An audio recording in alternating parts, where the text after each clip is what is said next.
Hi అండి, అందరూ ఎలా ఉన్నారు? బాగున్నారా? చూసారా, ఈరోజు మా ఇంట్లో అయితే స్పెషల్స్ వచ్చేసి వెజ్ బిర్యానీ, చికెన్ కర్రీ, ఇంకా రైతా. మీ ఇంట్లో స్పెషల్స్ అంటే సండే కదా, మీరు ఏమేమి స్పెషల్స్ వండుకున్నారో నాకు కామెంట్ చేసి చెప్పండి. నాన్ వెజ్ వండినప్పుడు దేవుడి గురించి అయితే చెప్పనండి, ఇలాగ ఏదో ఒక టాపిక్, సామెతలు అలాంటివి చెప్తాను.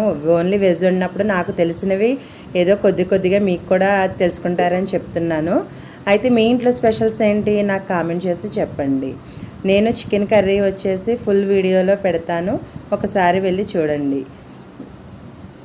అంత ఫాస్ట్గా చెప్పేస్తున్నాను అనుకోకండి. షార్ట్ వీడియోలో దేవుడికి సంబంధించిన మ్యాటర్, అది 1 మినిట్ షార్ట్ వీడియో కదా. నేను చెప్పాలనుకున్నది ఆ 1 మినిట్లో అవ్వాలి కాబట్టి అంత స్పీడ్గా చెప్పేస్తున్నాను. Please subscribe Bhavya's world 110. Thanks for watching. అంతేనా?